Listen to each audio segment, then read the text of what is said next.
ugly to beautiful. We're talking about fine art, beautiful works of art. Rob Cowley, Consignor Canadian Fine Art President. That's right. How are you? I'm excellent. How are you today, Jeff? I'm well. To me, I said to you right away that this seems like the hardest job in the world. How do you appraise art and its value? There's many factors involved. I mean, we talk a lot about almost 10 commandments, and they're very basic. I mean, it can be as simple as the size of a work of art. Larger works tend to be a little bit more valuable. The artist, obviously, the subject matter as well. And I mean, these are 5 works here that are being offered through our sales coming up, all different values and all different backgrounds as well. And they're all available at consignor.ca. Okay. Yeah. So when you say a larger piece of art, there's also a bigger risk for an artist in a large piece of art. You're right? absolutely right. It needs to be something that really speaks to the buyer. Really speaks to the buyer, and you're finding more and more in the society we're living in now. There's a lot of downsizing. Extremely large pieces of art as well can be a detriment to the value as well, because not everyone has a wall for it. All right. So as usual, when it comes to something that's unique, you have to find that niche buyer for that. Okay. So.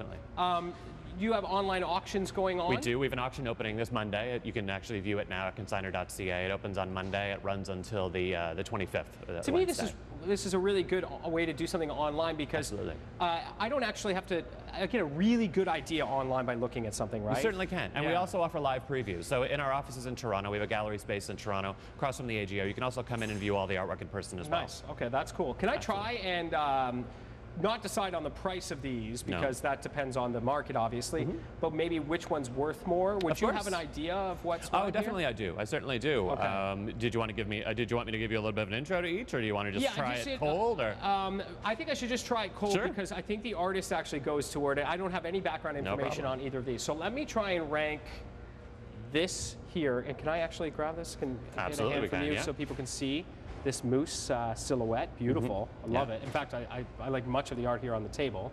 And then hold that right there. And then the one beside it here of a beautiful, typical Canadian, almost like a fall scene, beautiful fall colors. Definitely. I would say this is worth more. That would be my guess. The most on the table? Yes. That is the least.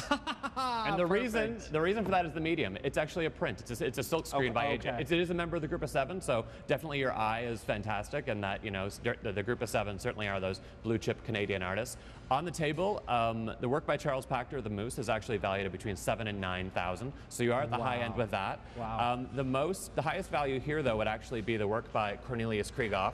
This is from 1860. Oh, really? So it's 150 years old. This is a subject he was very well known for, depicting both. We tilt it just a little more, right? Absolutely. There we go. There you go. A little less glare. Yeah. He's quite well known for depicting both the Habitant people and the native people of Canada. Isn't that amazing? This artwork would value between $15,000 and $20,000. When I'm on the site, do I get the story behind? You do. And that makes a huge difference. And you can also contact us directly regarding further information. Okay, that's great. Talk to me about the one closest to you. This is a work by Maud Lewis. Maud Lewis was a folk artist who lived in Digby, Nova Scotia, and she became very famous in 1965 when a CBC documentary about her life was run. And this is from 1964. It's an important period. This is in the sale next week, and it runs between $3,000 and $5,000. Yeah, it's beautiful. And you know what? I don't know how artists do this. They happen to capture elements. Definitely. Depends on what element you're talking about, but that captures it's something very Canadian about very it, Canadian, right? Very joyful, and her paintings reminded her of her childhood and the most joyous scenes from her childhood. So where are your buyers coming from? From across Canada. We find it from across Canada mainly with Canadian art, but I do also find, obviously, with the online platform as well, it allows for global participation with smartphones, tablets, and obviously computers as well. Because to me, Americans sometimes have a little affinity for Canadiana. True. That painting right there that we last spoke about seems to be there would be a chance of that going to the States, no question. That's true. If you want to know more, it's consignor.ca. Consignor.ca. That's Signoeor. That's right. That's There you go. Thank you very much, Rob. Thanks, Appreciate Jeff. that.